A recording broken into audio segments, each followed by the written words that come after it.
All right. Welcome to the L.A.B Africa Africa podcast. So this is the platform where we interview artists, entrepreneurs, and people who are doing incredible stuff on the continent. Yes. And we share their stories with you and hope to inspire you, inspire ourselves, and rub on each other to grow as we rub shoulders with them in the studios. Also, kind of push us going, And today, I'm your usual host, Martinson. And I'm Gina Domino. And we have with us in the studio our good friend. He did an exhibition last year at the Gallery 1957. It was one of the best exhibition I've been. The installation was beautiful. And then he's here with us in the studio. It's Jonathan Okoronkwo. Yes. Awesome, man. We're going to talk more about him. We have a lot of questions for him right now. But in today, the conversation is building a career as an artist, as an indie artist. Indie? You're an independent artist. Yeah. Oh, okay. Like, in my sound, like, indie. So I already started thinking about indie pop. Like, play, like, now, like, what's life? So, building a career as an independent artist on this continent. How do you get to the stage where you get to do some of your exhibition at one of the biggest art gallery in Ghana, and then selling your art for a lot more than the usual artists on the streets. Yeah. So before we get into the conversation and we start asking him all the secret ingredients to getting there, let's hear from our sponsors.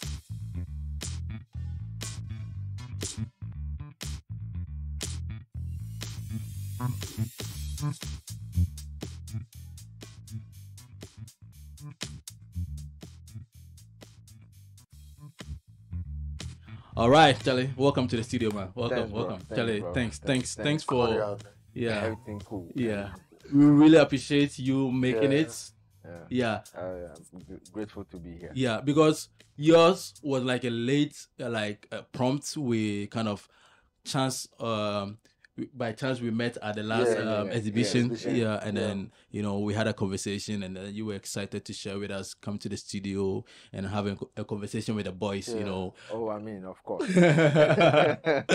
And okay, so let's just get into it so that our audience who don't know who Jonathan is, can you just tell us a little bit about who Jonathan is, maybe from your childhood or from? Okay, so Jonathan Okoronkwo is a visual artist who was born and raised in Aflao, Ghana, and I schooled all my life and lived all my life in Ghana as well. So more or less like schooled and lived between Togo and Ghana. Yeah. Oh, okay. So for a certain period in my life, I was crossing the border every day. And to go home or to go to school? No, to go to school and back to home. Wow. Yeah, wow. So, nice. that's, and then fast forward this SHS, uni, and here I am. Okay. Yeah. What about the arts? The arts part of your growing up? How was it like? Yeah. My artistic part of growing up. So, of course, I think mine is also a little bit of a cliche, like the child who knows how to draw and is always chasing every book. Is it a cliche? Yeah. Like, a lot of artists you meet, and how did you draw? Yeah, I used to draw when I was a kid. Yeah. I'm part of those cliches. Yeah. Okay. I wish my story was more interesting. I'm part of those cliches. Yeah. But then Make it sound interesting for us. I'll try. I'll try. I won't lie though, but I'll try. So my parents were immigrants from Nigeria. My dad first came here, but then married my mom. They came here together, but now they live in Togo. Okay. Nice. So that's why because of the English school, I was going and coming from Togo till I think I finished junior high. So yeah, and my childhood also was not just influenced by drawing; it was also influenced by a lot of things. And I was curious by nature. I was always tearing things down. All my toys that I got as a kid. My dad got fed up buying me toys. I can tell. Yeah. Especially I like kinetic toys, like the toys that make movement, so I can like take it apart. If it's a dummy, like dynamo, try to see what I can do with the dynamo. Yeah. So that was pretty much my childhood, and I was also interested in, because my family sort of like moved a lot, and also because I moved a lot for school. I was always questioning and interested in the people I was always traveling with, because for me to get to school, for example, when I was in senior high, for me to get to school, I had to take a cab from our house in Togo, 15-minute ride to the border, then cross the border, take another Trotsky from the border, then do another 15-minute ride to another place, and then take another one. Wow, that's like about 5 minutes to school, and that same thing back home. So that went on for like 4 years. 4 years of my junior high and senior high school. So I was meeting a lot of people. I was having the strangest of conversations, even at that young age. There were some interesting things that happened to me at the border, but maybe we'll get back into that. So with this story, I can tell your love for cars, because if you had to take like 4 or 5 cars to get to school every single day, I was can tell your love observing. I can tell your love for cars. Your favorite car is a BM? No, Dodge? I actually have a very strange taste in cars. Okay. My dream car is a 1996 M6 BMW. Okay. But if that's like a fantasy car. Okay. Because I know those things are like super expensive right now. But like if I have the money to buy a car, initially I think 2 years ago it was a Toyota Venza. Okay. Yeah, really Nigerian. The more reason why I asked because I did my research. I did my research and I realized that after I don't know whether after school at some point you stopped doing portraits. Yes. And you started doing cars. I started. And then you did a Challenger, the Dodge. Yeah, you were so much into Dodge. I did a lot of cars. But the ones that you were showing the world was the one about the Dodge. Yeah. And I don't know, for some weird reason I felt like you love BMs. That's the more reason why I said it. Yeah. Then it transformed into machines and trying to rip things apart and then not drawing the front of where everybody sees, but the parts that people don't really see. Right. So I'm interested in the car designs, and that's why I used to be very interested in, or I liked the very flashy cars, because when you get into the way cars are made, there's a lot of deliberations on how aerodynamic the car has to be. Because the car moving at a certain speed, the air could actually like lift the car off the road. So you have to build the car in such a way that it has a lot of atmospheric pressure, like keeping the car on the road as it speeds. And so how they are able to do a lot of those things with engineering and the latest of all the technologies, and seeing that technology grow, so it was all about that for me. But in my early uni days, I didn't even think that interest would grow into something that would be like the first few steps of my artistic career. I was, I came from senior high school. You know how art is taught in senior high school. It's taught like, you learn everything from painting to paint. But textiles even in senior high school, I didn't like painting. Oh, okay. I hated painting. I hated sculpture. I was more interested in graphic design and textiles. Really? Yeah. Wow, okay. Yeah, well, I mean, my story sort of like is full of twists and turns. And I actually started senior high school as a science student. Oh, you did? Yeah, I did science for 2 years. And then you changed? It was actually my headmistress who changed the course for me. When I was selecting, I had this friend in junior high school who, Ahiamanyo Wisdom. I don't know where he is right now. Ahiamanyo Wisdom was one of the guys who made me think or feel like, okay, I see myself doing this. And this was way back in JHS1, like 2002, 2003. So I met Ahimanyo in JHS, and this guy would spend all his feeding money on art materials, on pencils, on erasers. Wow. He would starve himself so he could buy. And at the time, there used to be the art bosses those who we consider the art bosses at the time. In the community or the community, like, like those who do the signage, painted, the barbershop, the barbershop, the kiosks and all the that. kiosk, the cold store, yeah, those who painted the cowbells and So there was one of them in our hood. In our hood in Aflawa at the time at Second Locust. His name was Boss Quintin, and Ahiamanyo's father enrolled him in under apprenticeship. Apprenticeship. So Ahiamanyo had a lot of sketchbooks. So if he's coming to school, he will bring one. Like we could actually finish an entire block of A4 sheets in a month. Just the two of us. Every day we come to school, we are sketching, we are drawing, Scooby-Doo, Dragon Ball Z, every type of anime. Mortal Kombat too. Exactly. Like Sub-Zero and those things. So Ahiamanyo he's one of the guys who my early influences, like my early career influences. Then I went to uni, and it was in uni I went to senior high school. And then I went to senior high school, or when I was coming to senior high school, I wanted to do visual arts. But my dad didn't have enough artists in Togo at the time to help him see the benefit or how art could be a career.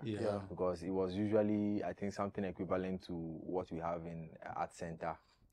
And then what we have on the Oxford. Always not to belittle what they do, but my dad saw that you can't raise, for him, the way he understood the world at the time. He felt like someone can't make this a career. You can't make this. Maybe you've tried something else and that failed.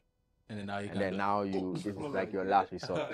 So it's more like a backup plan. Yeah, like a backup plan. Wow. So he wanted me to be a plan. He wanted me to be like something, a doctor, a lawyer. And the thing was, I was an avid. I still am. I'm an avid reader, and he's the one who sort of like fostered that, because every time he travels back to Nigeria, he brings me lots of storybooks. And I finished them in like I was voracious. I was reading them and go. Wow. So I started speaking and like articulating my thoughts in like at a very early age. And so he thought I would be like a lawyer because I was good at making arguments. He thought I would be a doctor because I liked science stuff. And here lies the case. I go to school and I'm like every day drawing. And interestingly enough, he always kept. I was also careless, like as a kid. I didn't really pay attention to. But I know I was always drawing, and he actually has some of my early drawings. Okay. So he said, yes, you can draw, but it's not going to be like. So when he was choosing the courses for me, he chose. I think you have 4 slots. Yeah. And then he chose science. Oh. And then last one. I was whining so much that he said, okay, last one, visual art. And then when I got into the school, I went to St. Paul's Senior High School in Denu. And I got into the school, I got in as a science student. And I wasn't really a bad science student. Yeah. And we were the first batch of the 4-year system, the 2007 batch. Yeah. You are part of that, I feel you. Yeah, so it's like you do the first year for like the core subjects, and then the next. So then I did the first year. And the second year, it's like people started changing their courses and blah, blah, blah. So what used to happen at the time was I always had the urge to draw, even though I was in a science class. And what was happening was during break, I'll be using the chalk to draw on the board. Like maybe things I remember, the cars, maybe, or something I remember, like on my way to school, I'll come and like draw on the board. So our headmistress comes into the class one day, and she's like, what's going on the board? They said, oh, it's a student, and she's like, how do you science students allow visual arts disrespect your class? Because there's that hierarchy. It's like, science, business, general and visual arts is like right at the bottom. The guys who always cause their route in school and exactly. Like, how do you allow a visual art student to come and disrespect your class like that?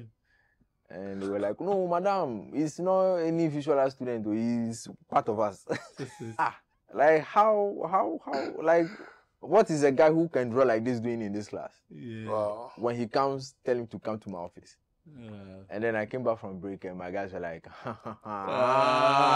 every day we tell you, but now you have done it. And then the madam has come and said, you should come and see her in the office. You like drawing on the board, wasting the chalk.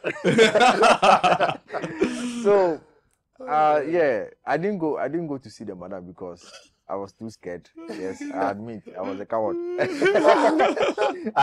was this guy like, hey, me alone. And the headmistress office was really large at the time, so I couldn't imagine myself standing in the office alone. So I didn't go. The next, I think it was the next 2 days or the next day, she comes to the class. We were having French at the time, and apparently one of the visual art students, a friend of mine, Ibrahim, Ismail Ibrahim, shout outs to you, bro. We had worked on I think it was an illustration book, like kids illustration book for the French madam. Okay. Yeah, we had worked on something like that. So the French madam was always saying, hey, do visual. I'm like, I mean, I can't. It's not in my power. Yeah. And then so we were having French, and the headmistress walks in. It's like, who's Jonathan Okoronkwo? And then the boys were like, madam, he's here. And because I had a reputation as a good boy, I didn't make so much problem. Yeah, who verified this, right? Reputation as a good boy, I'll verify it. Oh yeah, you can verify. Like all my mates know me. Of course, like when we are together as boys.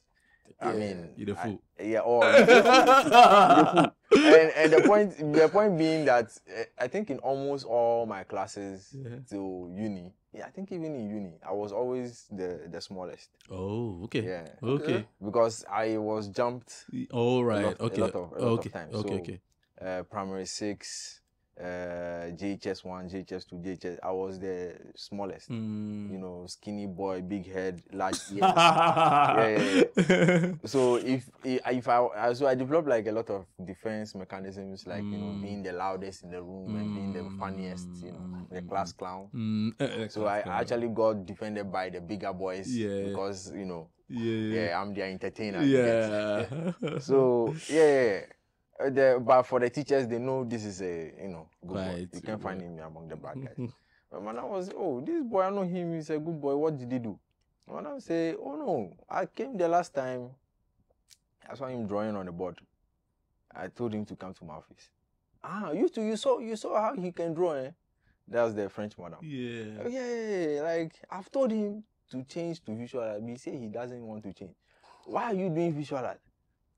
My father said I should. Well, why are you doing science? My father said I should do science. You're coming tomorrow, bring your father. Me.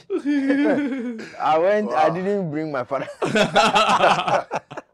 But I mean, I had told him, there's something going on campus. People are changing their courses. I would like to change. But then my dad was not so sure about it. There was this teacher as well, Mr. Mabre. Mr. Mabre Samuel. I think he convinced my dad. Oh, okay. Like, just allow him. Well, I don't know how the conversation went. I just went to school one day, and my boys were like, "You are no longer part of us." Oh, wow. The madam has moved you to visual art. I'm like, huh? So how many years did you have to join visual art class? 2 years more? Yeah, 2 years. Oh, okay. So I had 2 years to join visual arts. But I mean, of course. So when I joined, I thought painting was too.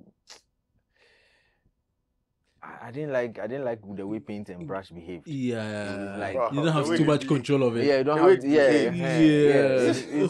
Now you have to be mixing Yeah. and trying to mix the colors, get your color. But with pencil, it's black, it's And white. Yes. Yeah, straight up. All you just have to worry about are the tones. Yeah. Exactly.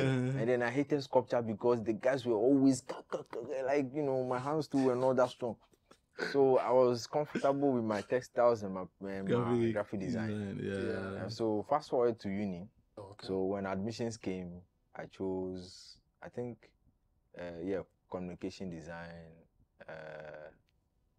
industrial arts, and then industrial and rural arts, and then painting and sculpture was the last. Admissions came. It was painting and sculpture. The things. That's what they gave you. The two things I didn't like. The two things I did not like. And then when I told my dad, at that time I think I was doing like some IT course in IPMC. Okay.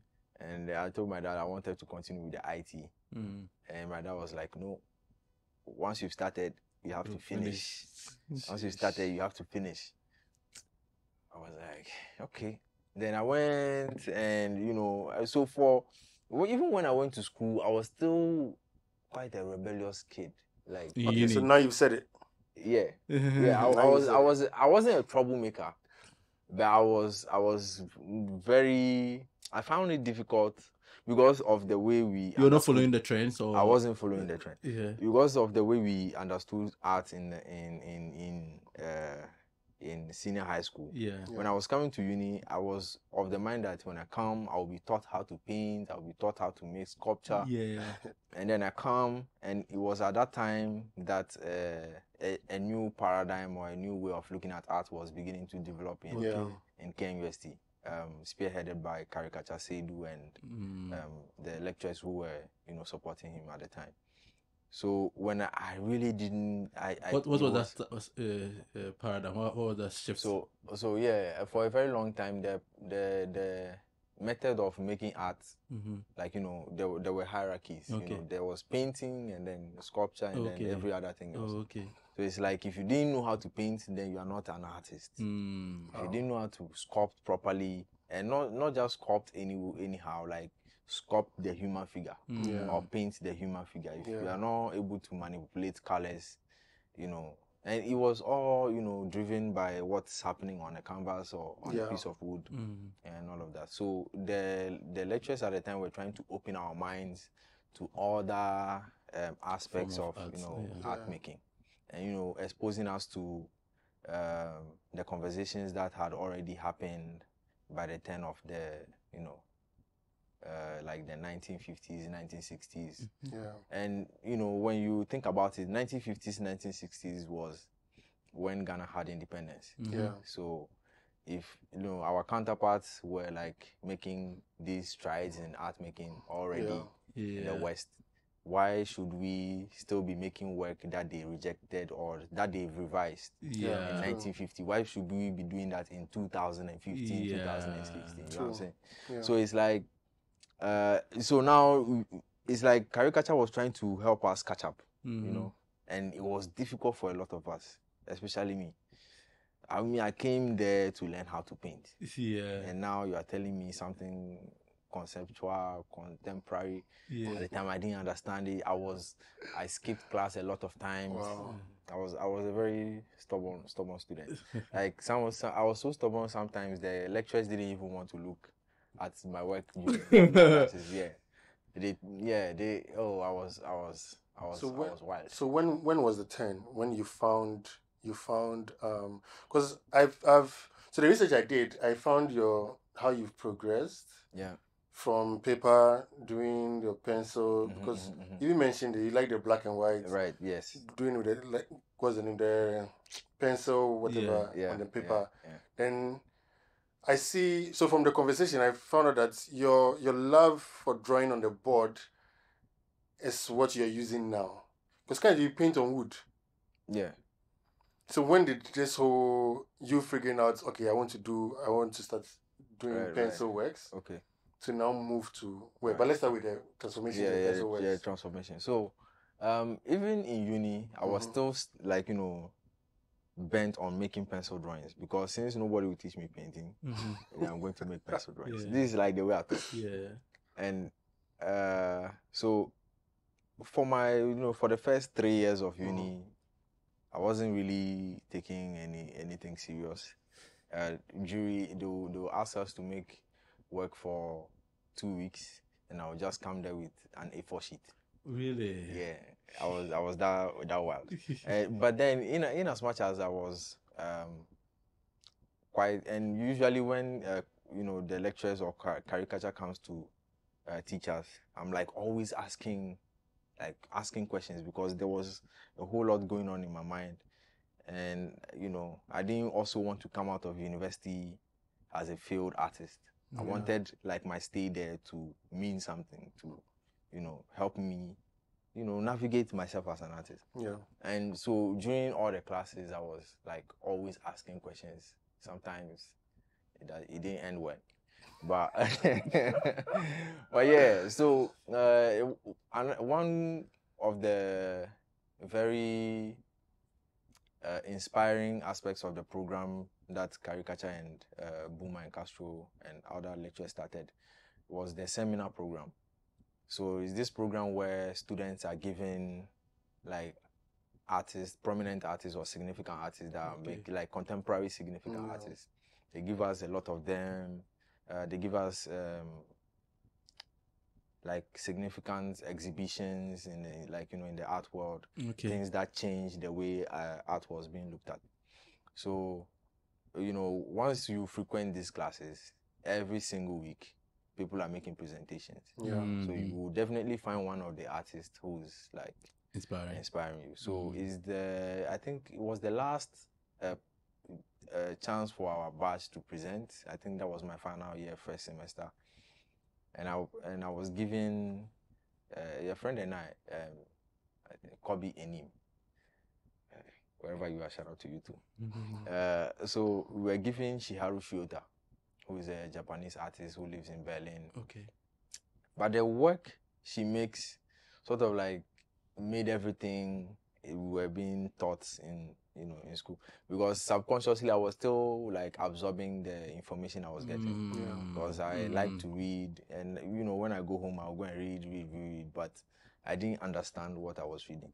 So when I sat down, listened to her interviews, read her reviews, like sort of researched her work for the presentation, then everything started making sense. Yeah, everything started making sense. They taught us this text from Michel Foucault, quite an influential text. It's called Heterotopias, I think, yeah. And the Heterotopias is the idea that a lot of space can be, different times can be gathered into one place. So it doesn't think of time as the way heat goes from hot to cold, but you can, there are so many ways to achieve all of those things. So it's like things are not moving in a straight line. Time is not a straight line. Time could be something dispersed that connects from one place to another. And so I mean, it's a broader concept, but this is maybe my way of trying to summarize it. So and he in the text he outlined different types of heterotopias. There's heterotopia of time, there's heterotopia of space, there's heterotopia of objects, there's heterotopias of elements. So what Shiharu Shiota does with her work is she tries to connect different. She works with memory, and she tries to symbolize memory with threads. So she makes like very huge installations with threads covering the room like spider webs, and she can put a piano inside one of the threads, put like very old ancient objects. She works with materials that she recovers from very dilapidated buildings. Then there was this work that she made that struck me. It was a work that had a lot of shoes, but then she collected the shoes from different people. She sent out notes, and people sort of like submitted shoes that they weren't using. Oh, nice. Shoes of their lost loved ones. And then when they brought the shoes, they sort of like wrote notes describing the shoe or describing the person who had the shoe.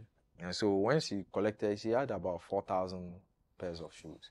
So she collects them together and then ties all of them with a red thread to like, so all the red threads sort of like converges at the top. Yeah. So it's like a metaphor for, you know, how connected we all are. We work in different shoes, in different shoes, we are all connected, you know. And it's also sort of like making you feel their presence, there's a certain presence even though they're absent. Yeah. So it made the text and everything we read like click. I'm like, okay, so this is how you can do it. And then after the presentation, I think my first attempt at contemporary art was a failure.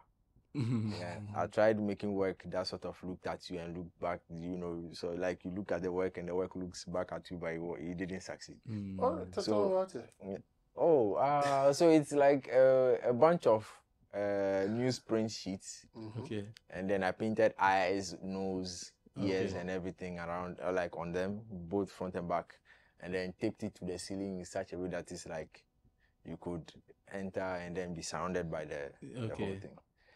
But then when my lecturers came and they were like, whose work is this?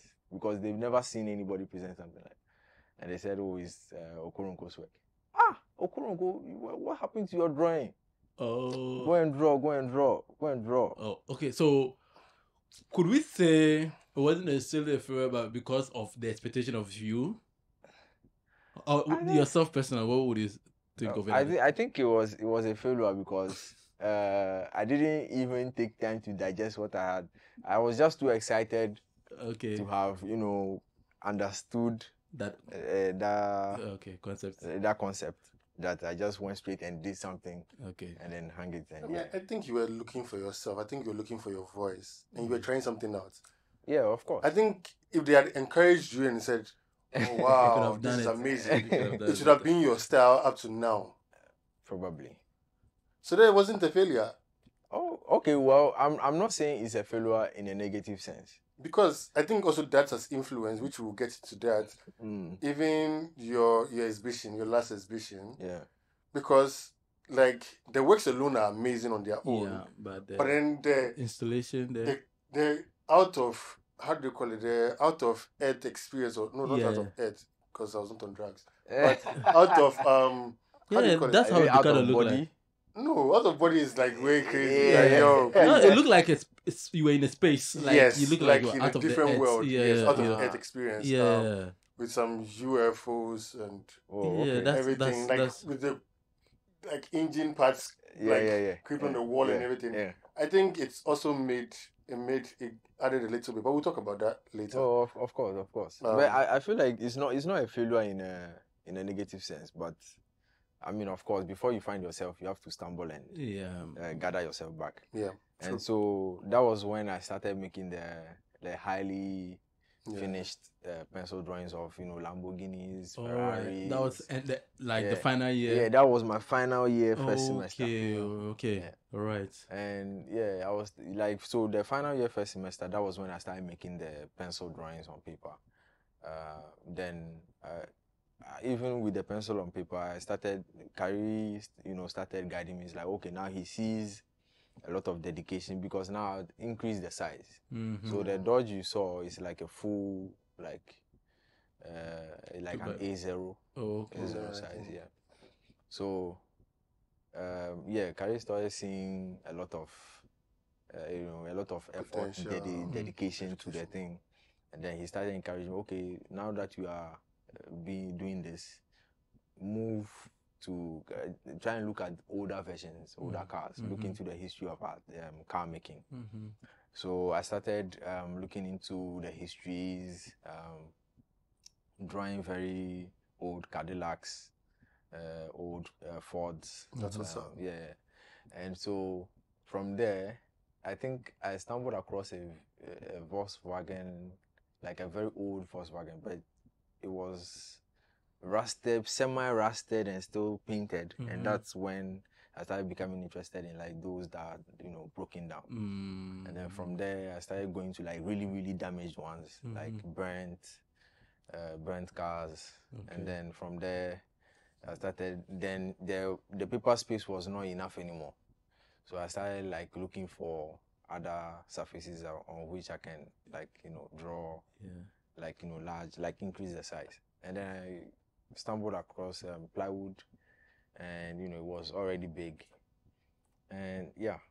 Okay. And that's when I started. Like, you bought a baked plywood, or the plywood you found was bent? Like how like no, like I'm saying, like plywood is already big. I thought you said baked. I was thinking of a very big. He was like, okay, so what do I use? Okay, paper is too small for me now. Yeah. PC is too small for me now. I think I'll use plywood. I mean, I tried a lot of things. I tried making murals. It didn't work. I was, but at this time already, I started going, like, visiting the scrapyard, because I initially used to make images from the internet, but I was interested in capturing my own images, my own pictures. And then I started visiting Swami. Okay. And a host of other, So this was all in the last year of in school? my last year of school. Wow. Yeah, my last year of school. So by the time I had shifted to making drawings on plywood, we were already in second semester. So like my last semester of school. So that was when I started, and this was in 2016. So that was when I started visiting the scrapyard so much. Like, I went to any mechanic garage I saw, took a lot of pictures. Then, as I was making the pencil drawing, it felt distanced from the subject matter some way, somehow. Yeah. Like, it didn't feel sufficient. Okay. And then I stopped making that work for, I think, about a month. And then went back to the scrapyard, visited. Then I stumbled across the motor oil, like how black it was. I didn't even think much about it at the time. Then I brought it to the studio. Okay. And I brought it to the studio only to find out that if I had to use this material, then I have to learn how to paint. The thing I was running from. Now I had to paint. I had to learn how to paint. So I understudied my colleagues, even some of my juniors taught me how to paint. Hassan, Ato Jackson, Abankwa, Studio B, another classmate of mine, Al Hassan, and yeah, they taught me how to paint again. I mean, I didn't really watch them paint to be able to copy them. I just wanted to get how paint or how brushes work. Yeah. And so that's when I started, venturing into, use motor oil painting. Yeah. And from there, I think I did about three large scale works, which included four plywoods. And then the next year was my teaching assistant year. And okay, so you became a teaching assistant? Yeah, I became a teaching assistant. What? You became a teaching assistant? Yeah. At KNUST. Wow. Yeah, why? Nice. Like from the way the story was going, I thought maybe, after school, let me just run away and come to Accra. Oh, no. I think I spent all my whole life in the Volta region. I only came to Accra because of IPMC. Okay. And then went to Kumasi because of tech. So if I was going to go anywhere, it was the Volta region. Yeah. But I just felt some way, somehow, I wasn't done. Like, learning. I wasn't done learning. I wasn't done, building the there was something about the work that like was still calling me. So it became like an obsession. I would be working and I would be like looking at things. I would take days to, visit scrapyards, visit mechanic spaces. And sometimes I dragged my friends along. But when I go to these spaces, I walk very fast, and also I stay there too long. So sometimes They didn't want to come. So I think it's even one of the things that made me improve my chi very fast. Oh, right. Because going to the scrapyard. Yeah, going to the scrapyard. You go there and then it's like you are speaking English. They're like, bro, what are you saying? So very like I started practicing my chi, asking them questions. They asking me back. And when I come to the studio, I also go and watch a lot of videos, read a lot about engines, a lot about. So when I go there and they are asking me questions, they think because I'm always in glasses, they're like, oh, these tech people, they don't really know. Yeah. And then they start asking me questions. I'm like, explaining to them how this works, how that works. They're like, hey, do they teach you this in school? I'm like, well. So so from then I think my MFA, then I got into the MFA program. Which is a very intense program. Which is the MFA? That's like your master's in fine arts. Yeah. Okay. Just for okay, for the viewer, yeah. So but I also did not know though. My bad. So I entered the master's program for fine arts, and that's where I actually wanted to drop or start a new project or start a new idea, but then, like I said, the lectures are always guiding you, helping you, look at things that you have to look at again. So as I was trying to go into another idea, one of our lectures, Dr. Buman Prichum, George Buman Prichum, he asked me like, why you've not yet explored the motor oil fully, like you've not explored it enough. So why do you want to jump from it and go to another thing? Like stay with it, still try and build something with it. And then I went back to motor oil. Now, I think for some time I was making work, and then I started hitting like a creative block. And that's when I decided to leave the studio and just focus on going to the scrapyard. So I think I was going to a particular scrapyard in Nima Mok, like just behind the Kumasi airport. Yeah, I was going there so much that I actually became friends with the scrap dealers, the scrap, the scrap guys, the mechanics. They knew me.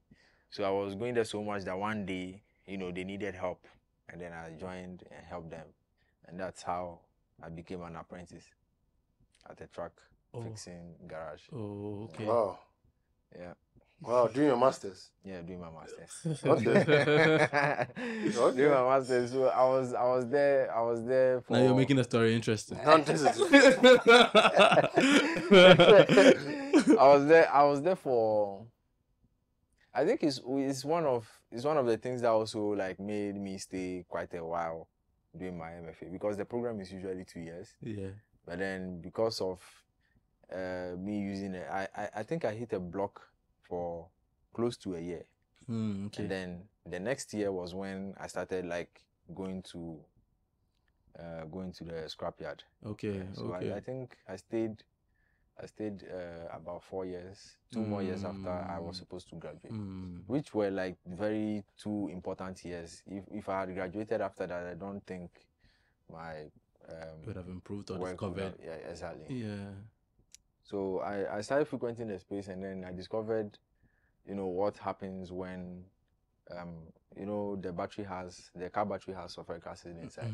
So sometimes at the ends, it leaves off like green residue. So I started noticing those things, and I was asking them questions about, what's going on. Then I go home and read, okay, this is why this happens, that happens. Then I was like, so because the ones used in the batteries are like called electrolytes. They're very diluted. They are, I think, around 38% concentration. And so I was thinking, so if I get a stronger one, I'm sure it will be able to eat the metal. I'm sure. And so then, but at the time too, I think you know, in spaces like in art school, you get to see someone do something, but you don't really pay attention to it. But then some way, somehow in the future, you know, something your brain clicks. I had seen someone, I think his name is Abalo. He was a junior at the time. He had dissolved tin cans with nitric acid. Oh, okay. Right. So I think I started asking after that guy. Like when I saw the thing at the scrapyard, I started asking after that guy. Like, yo, that project you were doing, how did you? And I think I got in touch with him or someone close to him, and then he said he was getting the acid from the metal section of the art school. Oh, okay. So I went to the metal section, went to ask for nitric acid, and then I asked for nitric acid. Came to the studio, tried a few things with like other metals, and it didn't work. So I left it. I think I left it for a couple of days, and then on the third day, something happened, and then the reaction started. But I didn't know what started the reaction because it's been sitting there for 3 days. Yeah. You know, so now I need more nitric acid to know what happened. Yeah. You know, then I went back. I need nitric acid. And this is acid they buy for the department to use for the entire semester. And I'm here asking for volumes of this thing. And then I go and the same thing happens. I missed what happened. Oh, wow. So the second time, that was the second time. The second time. Yeah, I had to go back again and they say, hey, go and buy yours. You have to go and buy you have to start buying your own. I said, okay, this is for the last time. So when I got it, then I think what had happened was the container had some, I think, it had some water, like some residue of water inside. But the container you fetched the nitric acid into it. Yeah. So it has some water inside, and if I poured it onto the metal with the metal inside, then it didn't really react. Yeah. But then if I had coated the metal with the water first, and then put it in there, then I think the reaction is more violent. Okay. Yeah. So later I researched and then I saw there's a certain ratio you need to have the water which has like hydrogen and oxygen, and those react with the acids. And so that was quite interesting for me. Then after that, then you get to realize that if you add more volume of water, you get different shade. Okay. If you let the thing sit for a couple of more days, the longer it sits, the brighter the color it produces. Yeah, and depending on how you mix it, the longer it sits, the darker it gets. And sometimes you don't let it eat all the metal. You can use that same metal for like a different reaction. Okay. Then I got that from the tin cans. Then now the thing was, okay, so if you can dissolve the tin cans, machine parts or the engine is made of cast iron. Yeah. Okay, I will try that next time. Then I went to the scrapyard, collected a lot of metal parts, brought it to the studio. Oh, it was exciting. It was exciting. I was melting things. Yeah, I like that. Dissolving things. Wow. And then at the time too, I had also started developing how to like a certain recipe that I developed to make the motor oil either darker or lighter. So it's like if I want a higher contrast in a certain like aspect of the painting, then I make it darker and thicker. If I need it a bit more white or light, then I have to like thin it out a bit, or maybe use one that hasn't stayed in the car for too long. But if I need very dark ones, I know where the church road drivers go to dump their and that one for me is quite more interesting because then in MFA that's when I started developing like the philosophical, or so to speak, the theory aspect of the painting. Like of course it's fun to make all of those things in the studio, but if it doesn't mean anything, then there's no point. So that's when I started like reading a bit more I mean, the MFA program is such that you have to read. Yeah. You always have to read. And you are reading not just for reading's sake, but reading to apply, like to apply it to your work, to apply it to the way you think about the work. So for me, the motor oil is more or less like the blood of the engine. And I think because it flows through the engine, it embodies all the work that the engine does for a certain period of time. All the goods, all the people it's carry, all the load, the oil sort of like absorbs all that work. And it's quite sad also that, once the oil is done doing the work, it's like thrown away, dumped somewhere, like discarded. Yeah. And it's also interesting how the Trotsky drivers make sure that they drive and make sure they get every single juice out of single peswa from the motor oil. So yeah, it's very interesting. So now it makes more sense to make a painting of machines using their lifeblood to make representations of them. Also, I think because it's communicates with the material, with wood, then it gives off like a certain smell, which also triggers other senses other than just the visual. Yeah. Talking about that, I think it's about time we talk about your last exhibition. Yeah. So far, how many exhibitions have you had before we get after your MFA? After your MFA? After my MFA. Yeah. Yes. I think this is my first exhibition after my MFA. The one at Gallery 1957. Yeah. Really? Oh wow. This is your first exhibition? Yeah. Okay. And this your start is like. Yeah, because I can't wait for the next one. Yeah. Hey, okay. So guys, this is like my we'll drop the video. Videos and I images. have a video which I took from his Instagram account. Yeah. I'll drop the video. It will be in the and some images as well. in the Wow. But it's my first exhibition with a gallery. Okay. With a gallery. First exhibition with a gallery. Yes. Okay. Yes. Okay. Yes. Okay. But there's been I think about 4 or 5 exhibitions I've done. All right. With friends in Kumasi. Okay. Yeah. Okay. That is after your. I want to know after your MFA. This is without the support of the school. Yeah, of course. The way the MFA program is, the school doesn't provide you with support. Right. Okay. So whatever project you are doing as an MFA student, you are doing by yourself, and you are trained not as an MFA student. Coming for your MFA, you've already decided that you're a professional artist. Okay. Wow. So your thesis is going to be judged on how professional you are, or how professional the exhibitions you've done during your MFA are. Okay. So you need to do at least about 3 to 5 exhibitions before you are allowed to graduate. Wow. So friends of we've done a couple. Failure is the key. Failure is the key. Yeah, failure is the key. That. Okay. Very poetic. Very poetic. Failure is the key. An exhibition conceived with the idea that failure is the starting point of a lot of positive things. Yeah. True.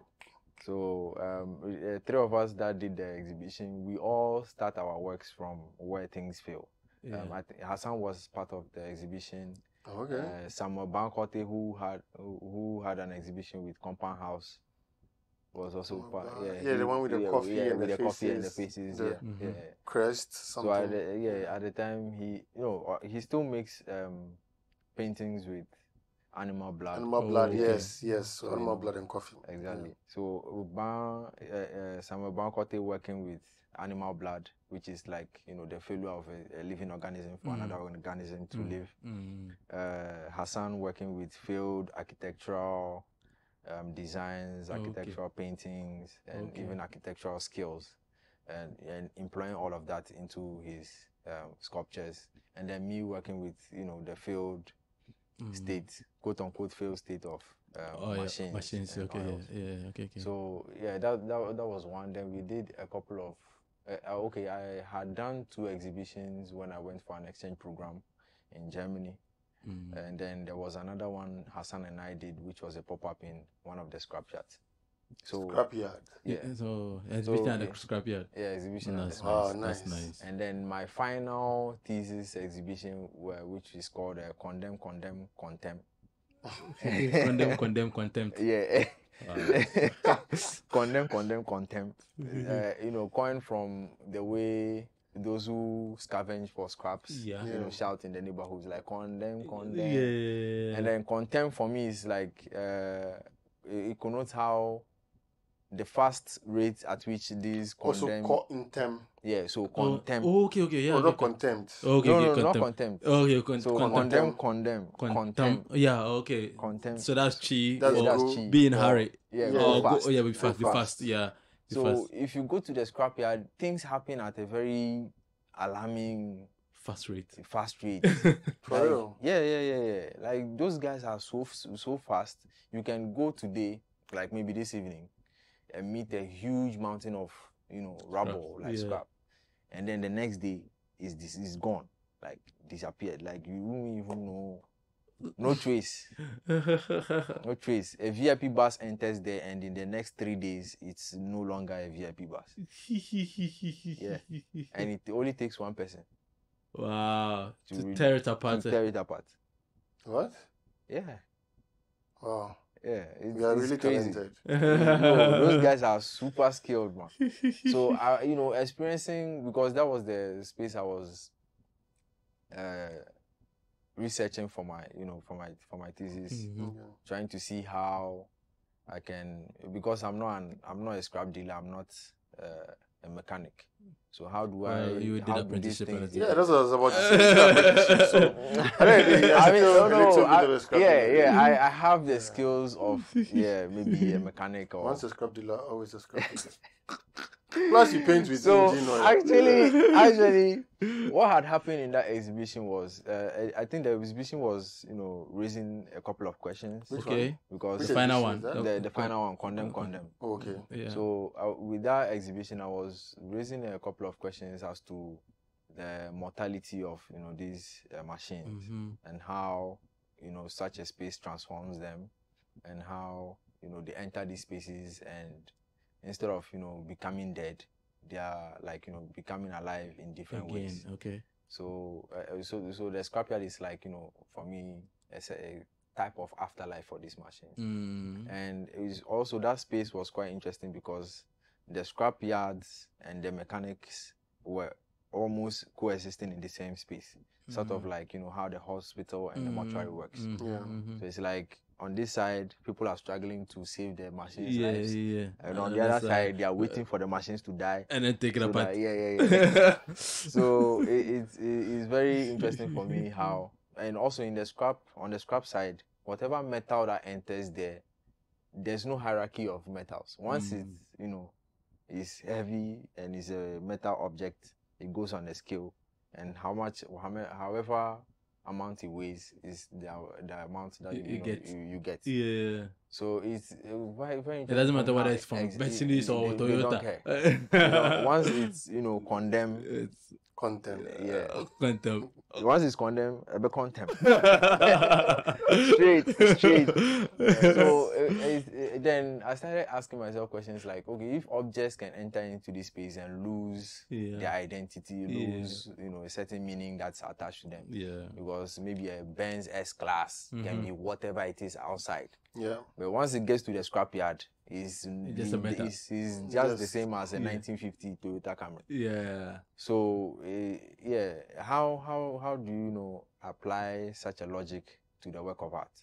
So if artwork is made in the studio and put into such a space, like, does it still retain its identity or its aura or its special effects as an art object? Like maybe you make a painting and take it to the scrapyard. Okay.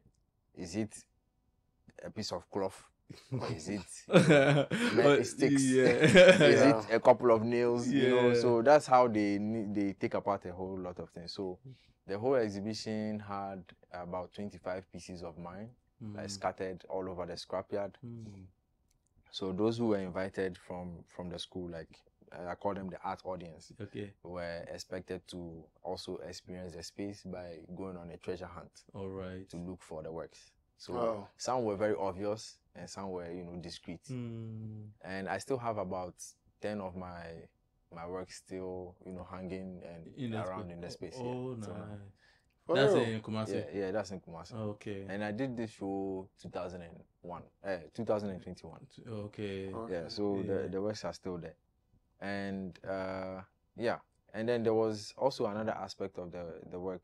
I mean, thinking about the question I just asked, like how does such a space digest the work of art, or how does the work of art find its way in such a space? Yeah. And so what the one way I was thinking of tackling the question was bringing objects I had made in the studio with painted motor oil with the the acid materials, acid solutions, and then bringing that into the scrapyard, and then collecting other scrap objects like doors, handles, steering wheels, and connecting them together and installing them as objects, as art objects. And then during the course of, and I intentionally put them at very dangerous places. Like there's a part where they burn car tires, like big tires, a lot of them. So I intentionally scattered them around there. So by the time the exhibition had ended, some of them were like totally destroyed. Like the wood was burnt away, it's just left with the metal frames. And I also sort of like took apart some of them and resold them as scrap. So it's like buying scrap to make artwork, and then after selling the artwork as scrap. So now the artwork is not just only existing as an object, but it's also become something that I've been able to use to buy favors.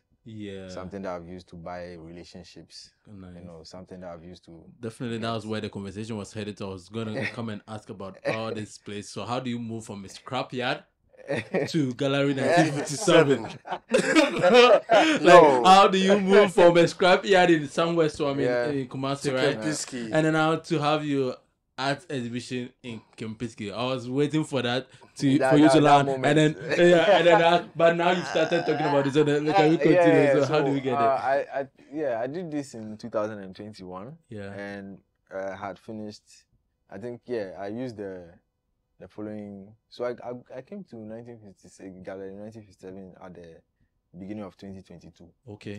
So, but then before then, I think the gallery, I feel like as an artist, before maybe you get or capture the attention of a gallery, you have to work.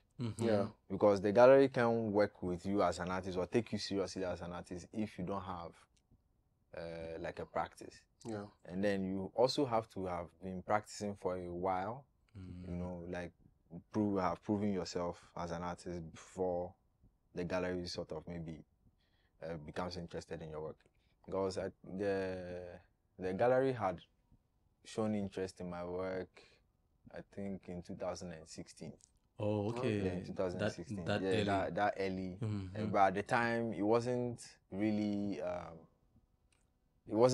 developed. Okay. Yeah, I still have works from that time. I look at them. I'm like, oh, okay. Yeah. So it wasn't really properly developed, and I hadn't even developed the language which I can express what I wanted to convey.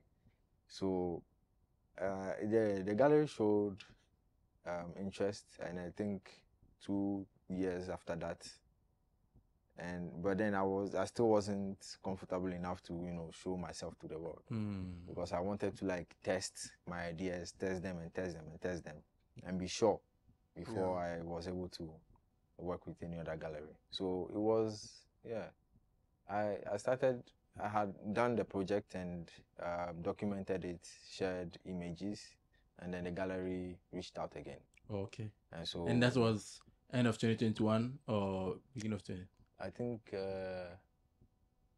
middle of 2021. Okay. Yeah, middle of 2021. So the gallery showed, and I think the way the gallery works, every gallery and how they operate. And I mean, there are some residencies that you apply for, and there are some residencies that you are recommended for, and there are some residencies that you are invited for. And I think the one that the gallery runs is one that you are invited for. But then before they invite you, you have to have like a certain substance as an artist, before they invite you. And so I got invited in 2022. I got invited in March, and then I had worked from March till I think September. September. And then there were other few things till the show happened in December. Yeah, that's. I mean, for me, that experience was like it was trying to find words for it, like out of the earth, and I really loved the fact that the installation, the pipes, all this engine kind of thing that was running through the building. It felt like it was connected to the painting itself on the plywood. It just all felt as one whole piece. Looking at it, and then like the whole thing, it was like when I entered the gallery, I entered the room, it was like I've entered this planet. You could see that like there's this planet, and then there's an engine that is running this planet. Right? That's how because some of the things look like, is this like the moon of this planet? And it's like it was really like it just there's so much questions that comes to mind, and I was like, I'm trying to figure out which engine is this, like where is this pipe going to, and then because some of the pipe on the the plywood itself, before you realize it connects to like the roll pipe, the installation itself in the place. It was really beautiful. I hope our audience see the video as well. Stay tuned, the video is next. For this exhibition, I think this exhibition is the combination of everything I've been doing for the past maybe 5 or that will be 5 years. So, and the curator, Tracy Thompson, was very, very instrumental in how the whole exhibition came out. And she was my classmate in my MFA. And all the text and everything we read that fueled, or that has been fueling my ideas, she knows about them. Like we used to do readings together to present in class. So she knows my work like inside and out. And I felt that she was the appropriate curator, like the one who would help me like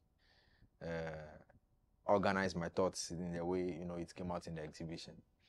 And so we were going, the idea of my work's idea, or not the idea, more or less like the motivation, the concept. No, more or less like the whole idea of the painting, or the whole idea of my practice had grown from just machines, or no, from automobiles to like a broader subject that concerned machines. That concerned the way we interact with machines, and how that influences our perception of the world.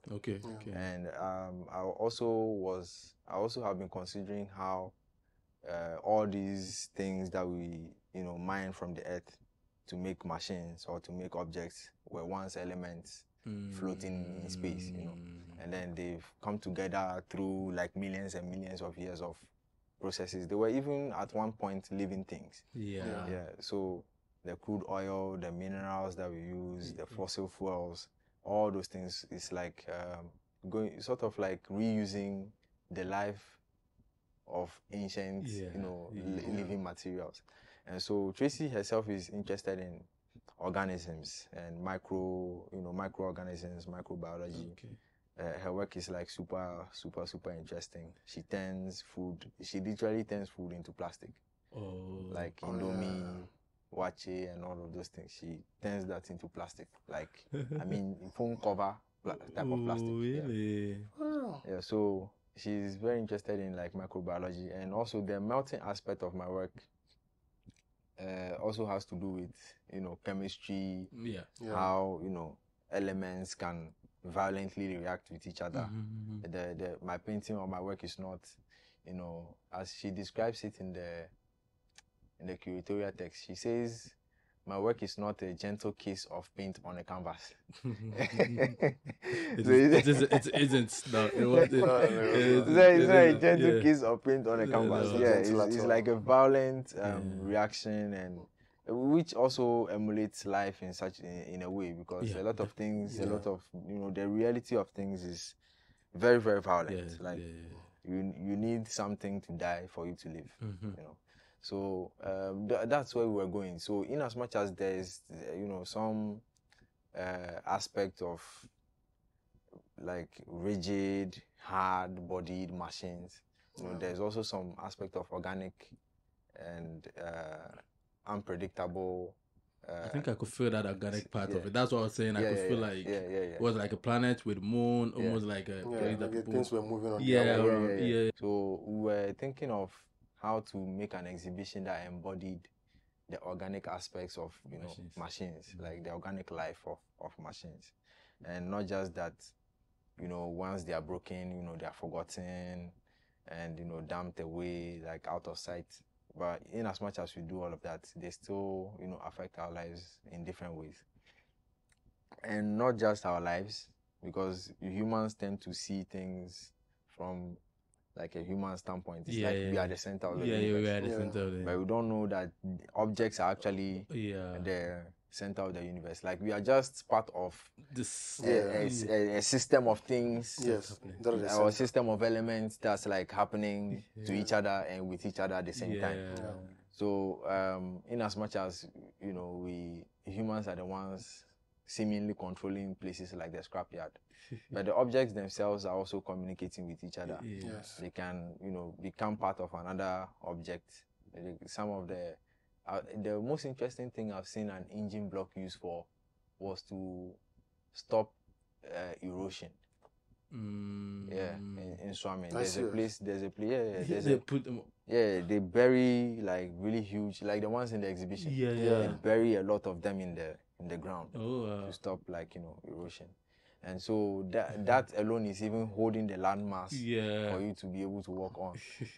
When you get into the scrapyard, the bodies and the palms and the way they are is very different from someone who is like sitting in an office. Yeah, definitely. So the objects are, as the people are, transforming the objects are transforming them. They look like they're working out every single day. Exactly. Every scrap dealer is like built.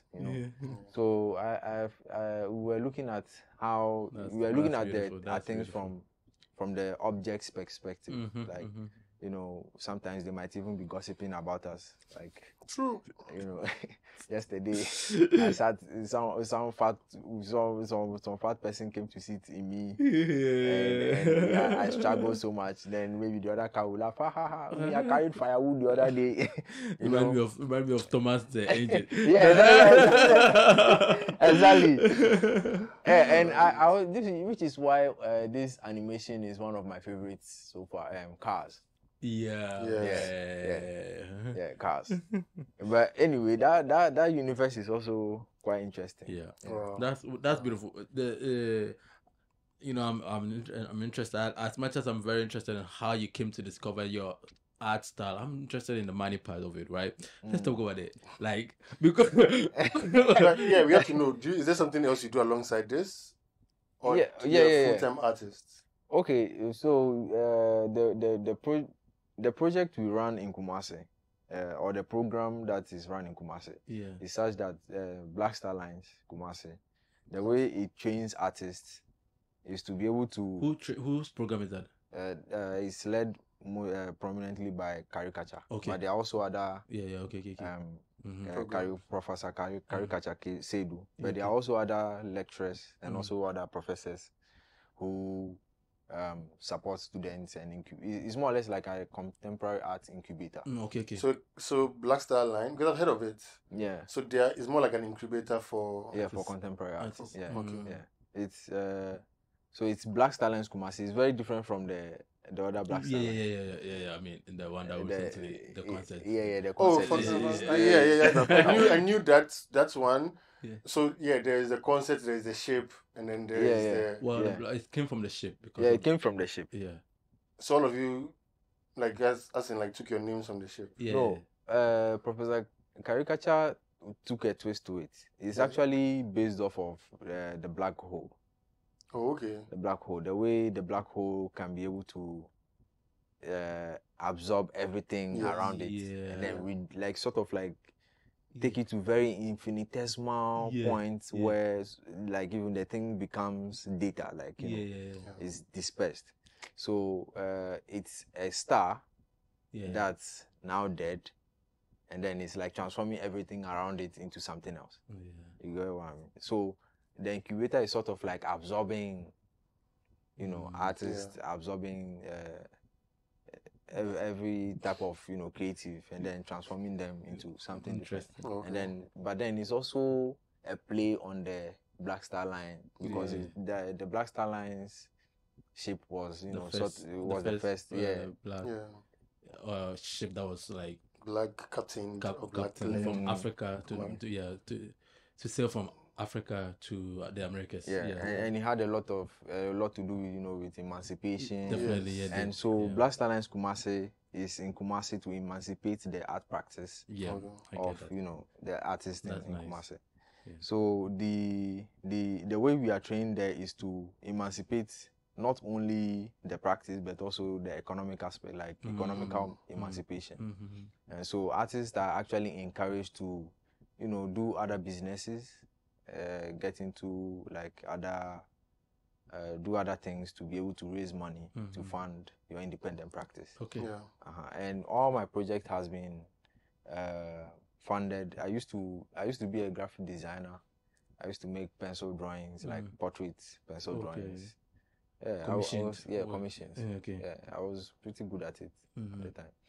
And that's where I get I think about 70% of the money. My parents helped, my friends helped.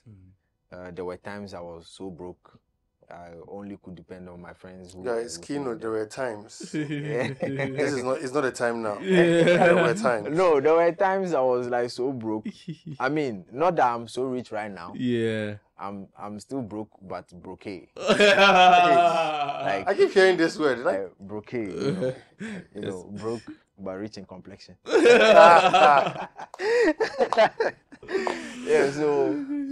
there were times my colleagues, we've been through quite some things. Me, Hassan, Nuna, Stanley, even JC, Elolo, a whole lot of guys, Geshen, Ato Jackson. We're all like, you know, struggling in the same. All these are artists that we need to look out for. Nuna will be passing through, I think, one of these days.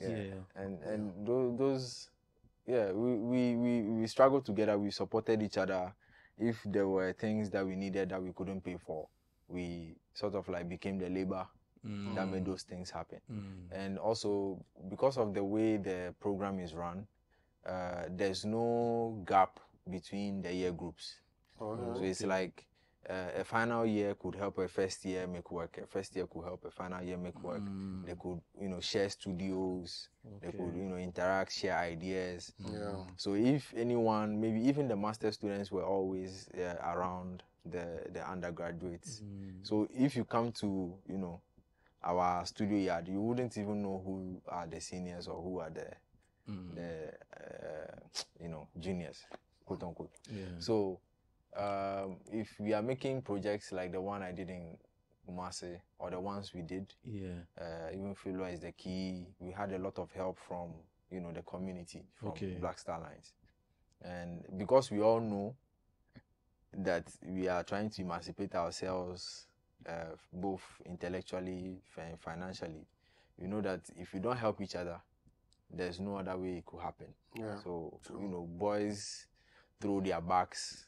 The girls help with, you know, whatever they can help with, you know, help you organize your ideas. My girlfriend, my fiancée right now, is also one very supportive aspect to my career, very key to my career.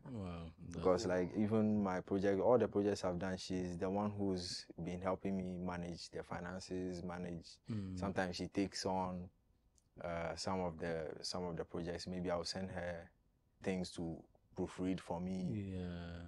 Let her call this person, send this money to this person, so I can be able to focus and do the work. Do the work, organize those I can organize. That's nice. So, Nice. So how would you describe your life before your work with Gallery 1957? Is there been like a great improvement in your skills and your finance wise and even your recognition as an artist, or how would you say there's been any kind of that improvement between the time you were doing your own personal exhibitions and all that to actually doing an exhibition with one of the biggest art gallery in Accra, financially, name wise, recognition, everything? It's like there's been a difference, and I really commend what 1957 is doing and how they are doing it. But of course, every institution has, every institution is run by imperfect humans. And so by default, not every no institution is perfect. But I really appreciate what 1957 is doing, especially in terms of giving the artists recognition, in terms of giving the artists the space to make work, and in terms of giving the artists, everything that they need, like funds, materials. You have like a huge studio space. I mean, I for one had two studio spaces. Wow. Yeah. Shout out to Angelica and Fahad for that. Shout out to Angelica and Fahad for that. So and they introduce you to curators. So it's not like you are in there and you are hidden away from the world. They make curators come around. People, because the people here that the gallery is, helping with the cultural scene here. I think I've met with at least 2 PhD students who have come to do research, do interviews with artists in the space. There's, other organizations bring the artists around to come and, see what's going on. I think these people came, the Prince Klaus people came. A whole lot of other organizations. They don't, like, once you are there, anybody that comes in, or curator, artist, critic, museum directors, whoever, they bring them around to show them the artist or have the artist interact with them. And I think that also helps with exposure. With your exposure. Because if you were probably making your own work in your own studio, most definitely. you don't have the name or the weight to pull that kind of crowd. So in terms of exposure, they really do well in exposing their artists, and they have a technical team. So whatever you need built, you just have to make a very good drawing, make like a really good sketch, or have a really good description of it. They have a team led by Fahad. And Fahad and his team would make it for you like magic, you know what I'm saying? So they really have grown over the years to be able to establish something like that. And I'm really, it's changed. In terms of exposure wise. I mean, I was making work, amazing work on my own. Installing in spaces, being able to infiltrate spaces through the back door. But I mean, in terms of, because also the art world is quite funny. If you don't get canonized in certain spaces, it's almost as if you never existed. True. You know what I'm saying? So if you don't, even if you can make the most amazing exhibition somewhere, the only place it will exist is on Instagram. Or the same somewhere that he exhibited. That place, no. So you need some people who have, because the art world too is also a place that you need a lot of access. You need a lot of networking. So if people like 1957 has access to a lot of parties, like not participate. It has access to a lot of positive exposure avenues for a lot of artists, and because of the reputation they build for themselves, they're able to easily bring this crowd, bring these people to come see your work. So exposure wise, it's been different. My next question is, because we want to encourage artists. I mean, we know for we know for example, we know for a fact that most of us as artists, money is not the main thing. Yeah. But it's very important though. Yeah, it is very important. So that's what I'm going to ask. That's why I'm going to ask. What is the highest amount you've made from your arts? Like the highest money you've made from any of your art pieces that you've done? My art pieces? Yeah. The highest amount would be maybe $1,000. Okay. Yeah. Okay. For one of your pieces? For I think about it. About a very sizable. No, not this small. Okay. Like Okay. I thought it was this size. No. Yeah, I was also like, wow. So the small size like this. So that means not that I want one of your bigger ones, and we're looking at. I mean, that you have to take it up with the gallery. Okay. Also because this is my first show. All right. And of course, I had to sell that work to be able to finance, another project. So. Yeah, that's, I think, and it's even the only work I've ever sold. Oh, I mean, of my art practice. But if it's like, portrait. I get it. So is it like you are, what is that part for you? How is that part for you? Selling of your arts? Are you really interested in selling your art or just having them exhibited and people coming to see it? How's the business side for you? The business side for me, what artist doesn't want to sell work? Yeah, that's the same thing I was thinking. I'm wondering when are you waiting to sell your art? That's No. I also feel like even though you want to sell, it's like a market. Yeah. You see, you don't, and the art market is a very tricky place. Okay. So even galleries are very careful about how they position the artist, what collections the artists enter, what shows the artists go, so it's not like, come, let's make work and sell, boom. So the galleries, sometimes there are people who have lots of money and want to buy the work. Yeah. But because you are not the target, they know if they give you this work, you are not going to help the artist's career. Okay. They won't sell the work to you. You see, so it's a very. Right. So they are even very specific about who they sell. Exactly, and they have different collectors for different types of artists. Okay, an artist who collect maybe Arabesque work would not. A collector who would collect Arabesque work will not be the same collector that will collect my work. So Araba is one of the artists at the Kipinski. She was once. Just for our audience to know. She was once. She does amazing. She's no more there. She does amazing work based on the shortage of water supply and so on. Is that all her projects based on? Yes, all her projects are based on there. And so for me, this, because when I see all of you, all the artists in Ghana, Ghana is hard, but one thing we've managed as Ghanaians is to turn the hardship into amazing. Yeah, failure is the key. Failure is the key. If I do that exhibition again. We are planning on a version 2.0. Oh, okay, that's nice. I think I just heard someone made that statement. I believe that it's possible as Ghanaians to actually push the art scene in such a way that we could make Ghana like the cultural center or the art center on the continent. You get it? I mean, there are so many things. A lot of the African countries look to Ghana for. I mean, it's not too far long ago that Nigerians were looking to Ghanaian music. And now the Afrobeat has become a big thing. Now people are looking to Nigerian music. But prior to that time, a lot of the artists were looking to Ghanaian music. You get it? Even High Life. You get it? And other art forms and from other African continent, other African countries do it.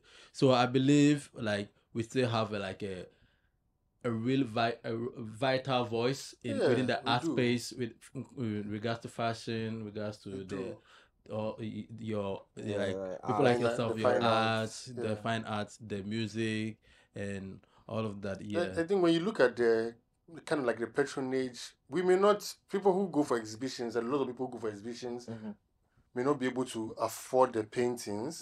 But the fact that a lot of Ghanaians and a lot of young people go to exhibitions, for me, there's now becoming a change in the mindset. Yeah. Because not all of us are visual art students. Right. Shout out to the visual art guys of VA for life, man. Like, not all of them are visual art students. Yeah. Or have had visual arts training or whatever. But then you see a whole lot of people showing up at exhibitions, which then, for me, makes me believe that in the next 10 to 15 years, you'll have a lot of homes with paintings from yourself, from Araba, from all those people hanging there, which then means that we're also empowering our artists. The exposure now that is which then means that we'll now begin to encourage our children, our grandchildren to go into art.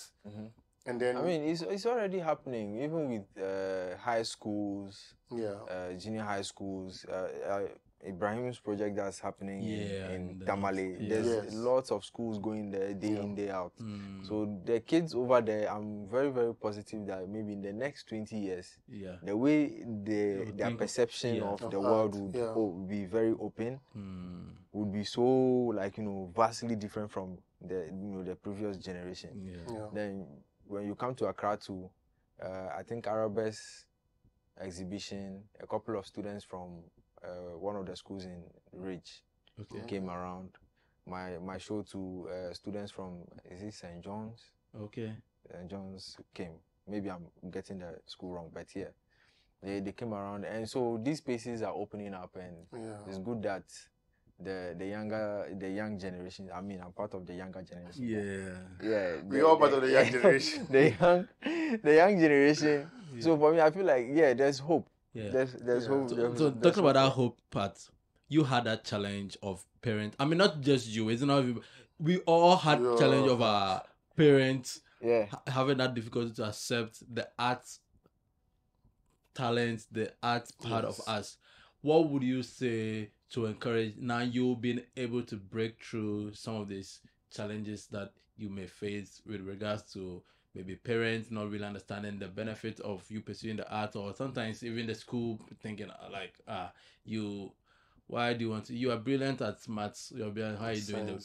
Science. So, like, what would you say to encourage the young boy who is probably watching this video, or the young lady who's like interested in the sculpting the arts on those fine art? Like, what would you say to encourage them to pursue it, to get to the place where they could actually, like, I'm going to say their voice, but their art is going to be their voice, right? They could get their voice out there through their art, and at the same time also make a living out of this. Like, what would be the sound? So for me, what has been the breakthrough, or what has been actually my dad's problem is, once you are doing something, make sure you do it and do it well. Okay. So even if it's something everybody else is like against you, even if he himself is against you, all he needs from you is to prove to him that this thing you want to do it and you meant to do it. Okay. So even when I was in uni, my dad started educating, because of the way I was very adamant about making art. He started educating himself about art.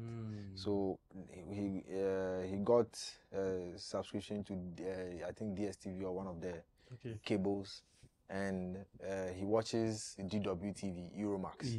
And in Euromax they talk about contemporary art, they talk about architecture. So he's educated himself so much that sometimes I think when I was telling him about, because I speak to him a lot, we converse, we are like friends.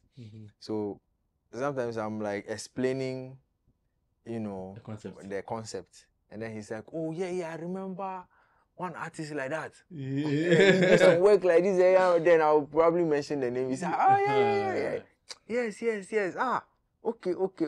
Sometimes he's the one who gives so he gets it. So he's the one who even gives me, like, ideas. Like, when I first started talking about cars and all of that. And he's like, okay, so, like, the car that we bought, the car was shipped from US.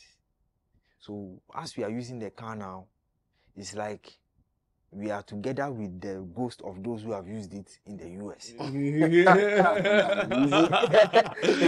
that. That's some stuff. Oh yeah, so sometimes he even ask me, oh, do you have TV? I said, no, I don't have TV.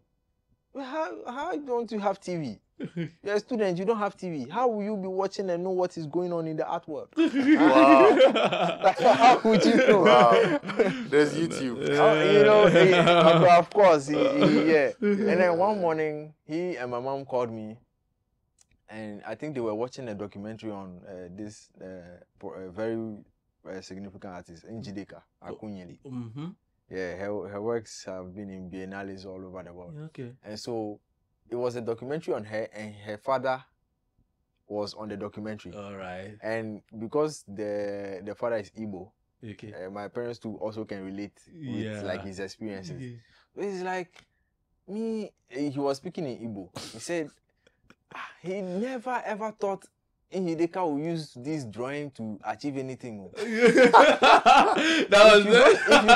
you go to L.A., like Los Angeles, it's Njideka's work that they used to welcome people. Like she did a very huge mural in L.A. at the time. And so my dad called me.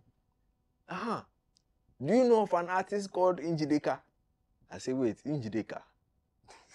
What's the second name? Njideka Akunyili or something. I said, yeah, I'm actually writing about her in my thesis. I'm like, okay, so what's her work about? Then I started breaking it down. She makes large scale paintings with minor prints of photographs.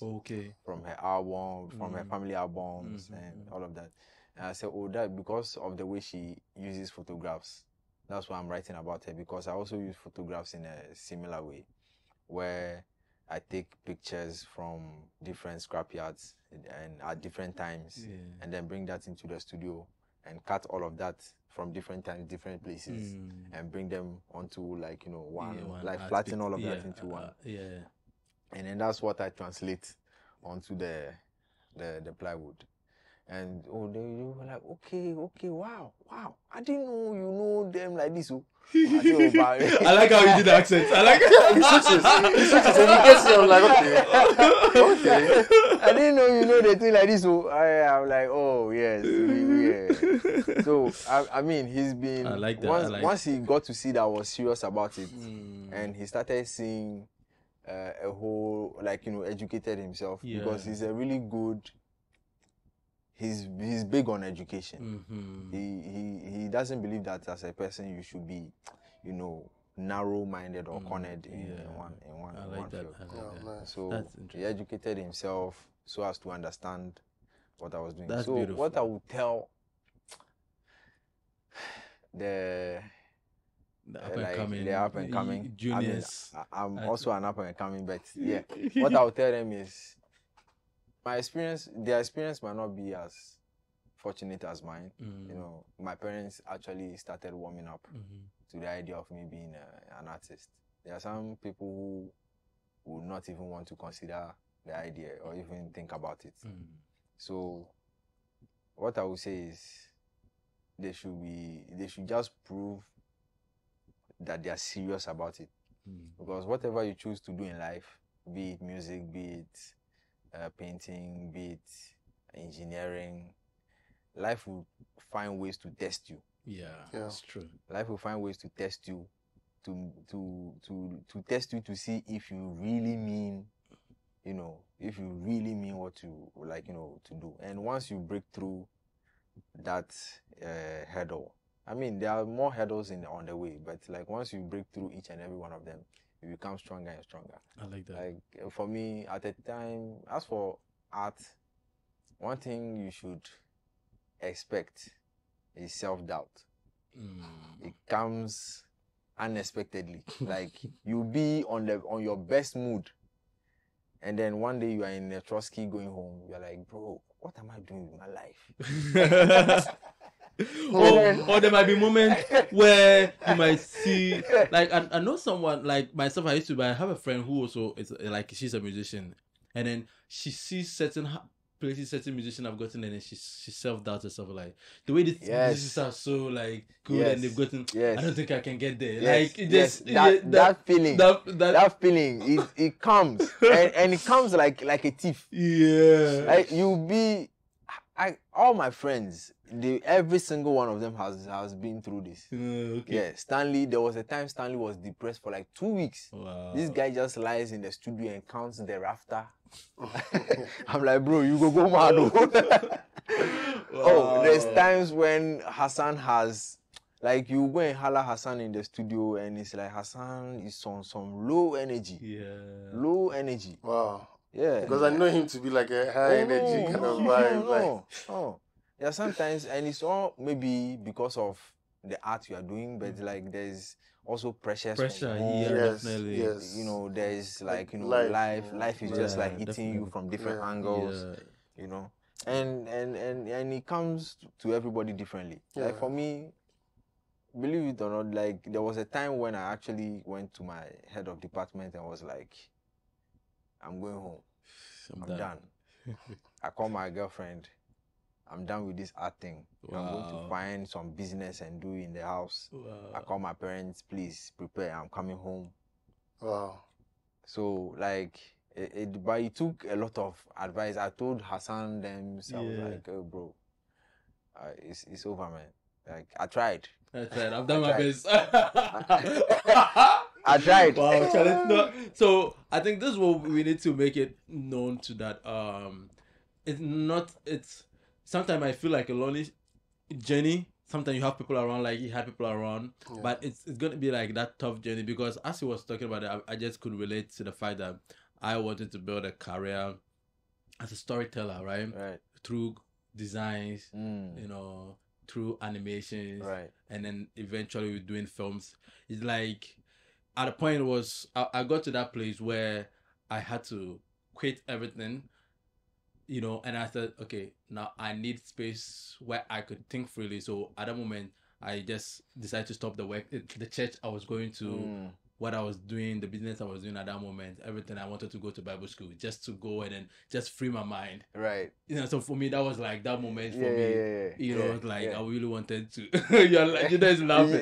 You know the story about you just have to. At that point in time, like there's nothing you can do. Like, you just feel like, oh, you are the worst person. Then maybe you might see some of your colleagues, maybe with whom you started, and they're like, you know, making some strides. It's like you are marking time. But then you are the same person the other day, maybe you are like, oh, my time will come. Like, let's do this. Like, vim. And then it comes and it's like... Do you know the sad part? The sad part is when, for you, like you're going through this season and people are seeing you like, Charlie, you're going something like you're going like yo, keep it up, bro, like you're going somewhere. And I'm like, yo, you don't know what's happening, yeah? I'm telling you, fam, yo, like that feeling, and it's like you just have nothing to say, but cool. So the life of a dependent. Because artists every artist, every artist kind of is an entrepreneur. So it's very As for self-doubt, it will come.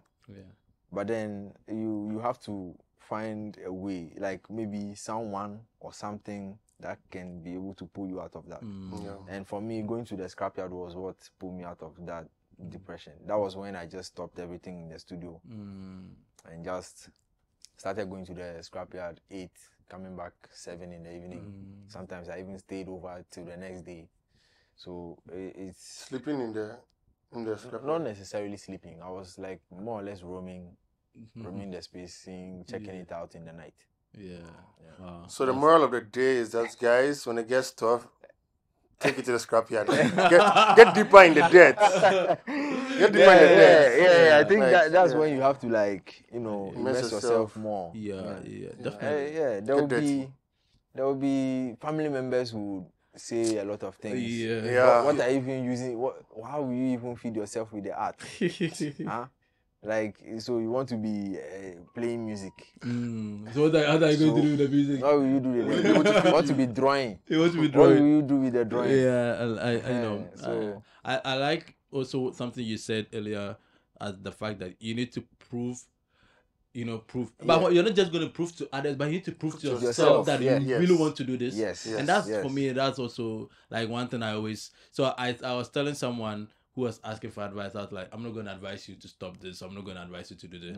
What I'm going to advise you to is make a choice and then be willing to live with the consequence of it. That's the thing. Right. Be willing to. So that's the only way, bro. Like you can't.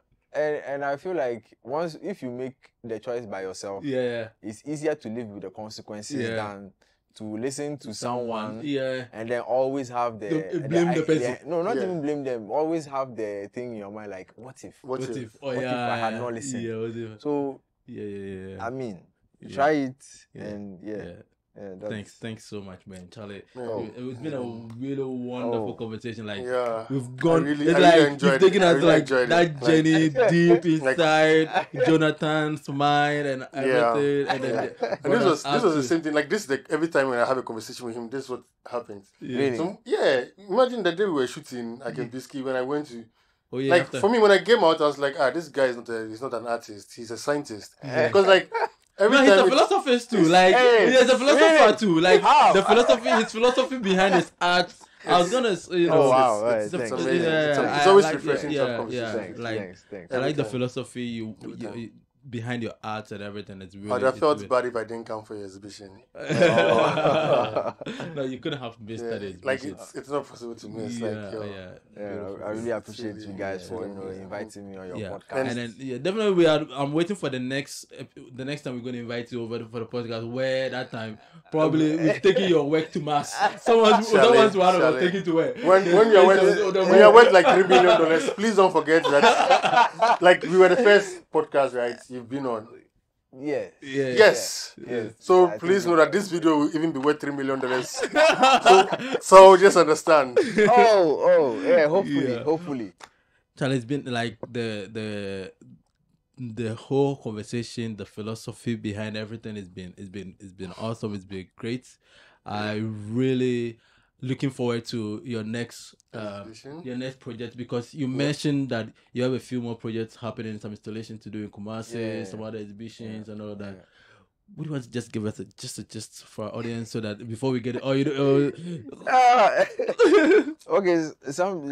the point is like when I envision installations or envision public projects, it hinges or it's contingent on a lot of factors. So I can't possibly until like it's set proper, because also now that I've made this work and it's like the how would I put it, the result of years and years and years of testing and making like a few more exhibitions, I would like to also take the time to go back to my drawing board, redo some sketch. Right now I'm doing a couple of readings. I'm reading a lot about vibrant matter, reading a lot about object-oriented way of thinking. So it's like thinking of the world in general from the perspective of objects, perspective of cells, and how elements work. Because elements work the way they want to. They don't care whether humans are killing each other. I mean, like something like coronavirus. It was doing its own thing. It's doing its own thing. Coronavirus, think of coronavirus like microbes communicating. So it's like, or maybe cancer, something like that. It's like, a certain microbe is communicating with another microbe. They come together and produce, something. So that's, where my mind and interests are now. Okay. And I will need some time to digest all of the information and I'm very, very interested in public installation, because I feel access to art should not only be for gallery audience. Okay. Because in as much as there's been a lot of visits to my show in Gallery 1957, there's also when I just take a walk, like at the what is it called? The National Theatre. There are guys who hawk on the streets. They probably might not have had any idea that a work of a certain thing is happening like that. the scrapyards where I got the works from or the objects from. They probably a lot of them didn't. They promised to show, but a lot of them didn't come. See, so if I'm able to make such an exhibition in their space, rather, you know, the access is more open and more, you know, public. Because you also don't know what you can spark in their minds. Exactly. Art speaks. Art brings revolution. So we definitely be following you for that, and we don't know, maybe we might share that on our socials as well, so that our audience who are interested, we're definitely going to leave his link below. But before that, can you share with our audience your Instagram or any place that they could follow you on? On Instagram or Facebook, everywhere is just the name, Jonathan Okoronkwo. Simple. Jonathan Okoronkwo. Simple. Just the name. Just the name. We'll leave the link below as well, and then you guys check him out. He's a wonderful artist. He's a wonderful personality, and like I see like there's a great future for like where he's getting to. Jada and I, we need to think of how we can get one of his pieces in this office. Before it begins to cost millions of dollars. So we definitely I think we should have a thing like that. Where everyone who comes into the studio will give us something to put in. We own one of their works. One of their works or something. Not for free though, but I mean, of course, we can always, even if it's something small, that we can even pay like a few hundreds of CDs, because kindly that's where we are. Okay, let's speak for myself. We cannot do thousands of dollars now, but we are. You know, we can do family and friends price. Yeah, definitely. Charlie, that's why you're definitely. Yo, these are the people we're talking about. But then remember, when with the family and friends price, when you are worth 3 million, we will think of selling it. But the family and friends price will come with a consignment. It come with a resale contract. Oh la la! So even when we're reselling it, we have to give you some commission. Why not? You know, you're a businessman. That's about why you go far. Why not? I like that. Definitely. Thanks so much to our audience. Thank you guys. This has been a wonderful conversation. I know it's been one of our longest podcasts as well. But thanks for sticking around, listening, enjoying, sharing the links as well. Comment. You guys are sending us personal message, like text messages telling us. I'm getting text messages on my WhatsApp. I'm also getting. I even got one now. Just comment on the videos. Please just comment on comment on the video, like it, push it, share it. All right, we really appreciate the feedback that comes from the WhatsApp and all of that. But we would like to hear from you in the comments below. It's like that's the community we are building. We are building the community on the YouTube platform, and then also on the other podcasts, the Apple Podcasts, Google Podcasts, and now thank God our podcast is also on the Amazon Music and Amazon Podcast as well. So you can check it out there and Spotify. So thanks so much for your audience. Thanks so much for the support.